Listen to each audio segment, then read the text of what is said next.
চলো আজ তোমাদের সাথে শেয়ার করব আমাদের জার্নির ডে 6 এর স্টোরি। তো সকালবেলা আমরা ঘুম থেকে উঠে পড়েছি। দেখো আমরা বারান্দাতেই শুয়েছিলাম, সেটাই তোমাদের দেখাচ্ছি। ভোরবেলাটা কত সুন্দর লাগছে, ভালো লাগছে এবং প্লাস ঠান্ডাও লাগছে। আমাদের সকাল সকালে এই গ্রামের বাড়ি থেকে বেরিয়ে যাওয়ার কথা। ইতিমধ্যে মামা একটা কাণ্ড করে বসেছে, আমাদের গাড়ির চাবিটা গাড়িতে রেখে গাড়ির দরজাটা লক করে দিয়েছে। তাই জন্য লোকজন ডেকে তারপরে সবাই সবার কাজে লেগে পড়েছে। আমাদের এখানে জলের সাথে গুড় দেওয়া হয়েছিল, যেটা তোমাদের আগের দিন আমি বলছিলাম। ওনারা এখানে গুড় দেয় আর সাথে দিয়েছিল নিম পাতার ডাল। যেহেতু আগের দিন রাতে পৌঁছেছিলাম, তাই জন্য বাড়ির আশেপাশেটা খুব একটা ঘুরে দেখা হয়নি। তাই জন্য সকাল হতেই আমরা বেরিয়ে পড়েছি জায়গাটার আশেপাশে কেমন কি ঘর বাড়ি রয়েছে সেটা দেখার জন্য। দেখো ঠিক বাড়ির পেছনটা তোমাদের সাথে শেয়ার করলাম, আর পেছনে এরকম একটা সরু রাস্তা, সেখানে পরপর এইরকম বাড়ি রয়েছে, কিন্তু সামনের দিকে কিন্তু আশেপাশে কোনো বাড়ি নেই, শুধু পেছনটাতে 2-4টে বাড়ি রয়েছে। আর এই হচ্ছে গ্রামের পরিবেশ, ইউপি এর গ্রামের পরিবেশ। মাটির বাড়িও দেখলাম অনেক কটা। আমার এমনিও ছোটোবেলা থেকে গ্রামের পরিবেশ বেশ ভালো লাগে, তাই জন্য এই গ্রামটা ঘুরে দেখার ইচ্ছাটা খুব ছিল। তাই একটুখানি ঘুরে দেখছিলাম আশেপাশে কেমন কি রয়েছে। মাটির বাড়িটা দেখতে ভীষণ ভালো লাগছিল, আর ভেতরে রয়েছে গরু। আমরা যে বাড়িতে রয়েছি সেই বাড়ির একদম সামনে তাদের আলাদা ক্ষেত তো রয়েছে, কিন্তু একদম সামনে দেখো অনেক গাছ লাগানো ক্ষেত। এই হচ্ছে বাড়ি। ওনারা সামনে অনেক গাছ লাগিয়েছে, বাঁধাকপি, ফুলকপি, পেঁয়াজকলি, প্রচুর প্রচুর গাছ লাগানো ছিল, দেখতেও ভালো।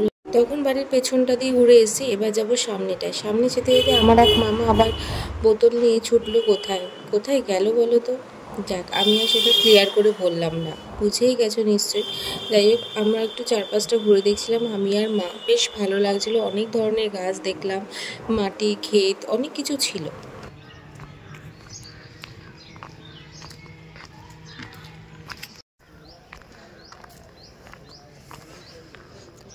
চলো দুটো আঁক তুলবো। ওই ওর এই লেকচার ওদের চুপচাপ মানে একটুখানি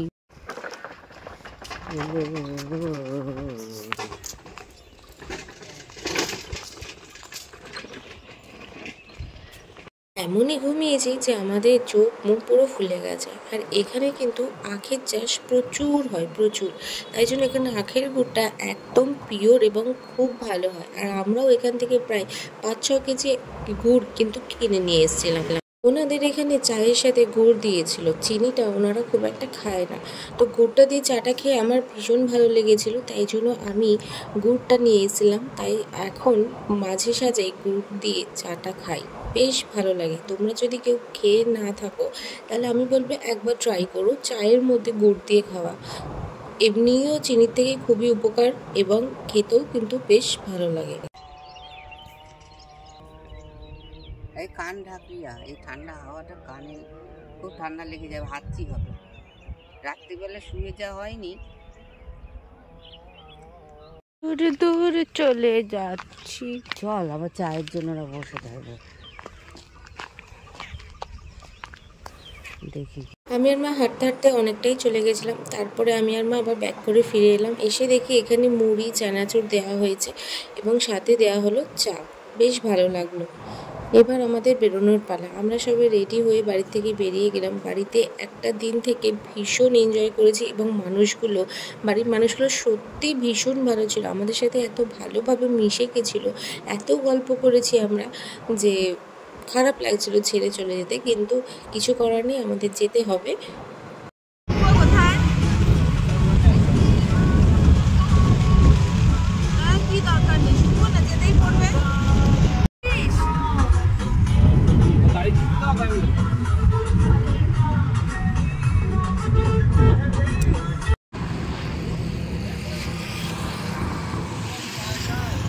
যাওয়ার পথে খুব খিদে পেয়ে গেছিলো, 2-2:30 বেজে গেছিলো। তাই জন্য আমরা একটা ধাবা মতো, রেস্টুরেন্ট মতো ছিল, সেখানে দাঁড়িয়ে আমরা কিছু লাঞ্চ করে নিলাম। এখানে বাবা নিয়েছিল ডাল ফ্রাই এবং তন্দুরি রুটি, খেতে বেশ ভালো লাগছিলো। আর আমরা নিয়েছিলাম ভেজ থালি, যেটা খেতে মোটামুটি ভালোই ছিল।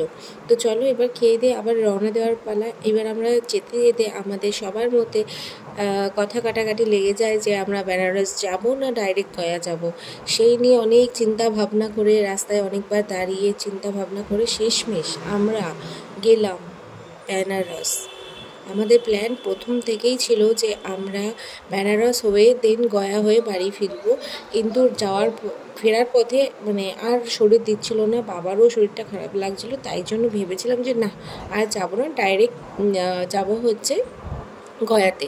কিন্তু ওই যে বলে না যে যদি তোমার মন থেকে ইচ্ছা থাকে আর তোমার যদি ভাগ্যে থাকে যাওয়া তাহলে ঠিক যাবে। তো বেনারস গিয়ে আমরা হোটেল বুক করলাম, হোটেলে ব্যাগপত্র সব রেখে বেরিয়ে পড়লাম ঘাটের উদ্দেশ্যে। ভীষণ ভিড় ছিল, ওই যে বললাম সবাই কুম্ভে যাচ্ছে, কুম্ভ থেকে ডাইরেক্ট ওর সবাই রাম মন্দির বেনারস ঘুরেই বাড়ি ফিরছে, তাই জন্য ভীষণ ভিড়।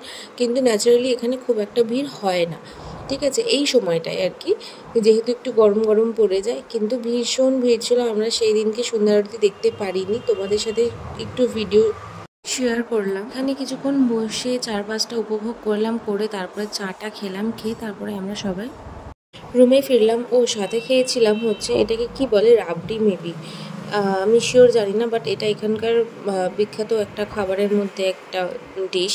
তো এটা আমি খেয়েছিলাম, বেশ ভালো লেগেছিলো। আমি ন্যাচারালি দুধের জিনিস খুব একটা খাই না, বাট মা বলে একবার খেয়ে বেশ ভালো লাগলো। তো পরের দিনও আমি এটা ট্রাই করেছিলাম, খেয়েছিলাম। তো আমাদের হোটেলে ফেরার সময় দেখলাম এখানে ভীষণ বাজনা টাজনা বাজছে, তো দেখলাম ভারত মাতার একটা মূর্তি, জানি না ওটা কী ছিল। চলো এবার রুমে ফিরে ডিনার করে ঘুমানোর পালা। আবার পরের দিন ভোরবেলা আমাদের কাশিতে পুজো দেওয়ার কথা। তো তোমাদের সাথে নেক্সট ব্লগে আবার সবটা শেয়ার করব।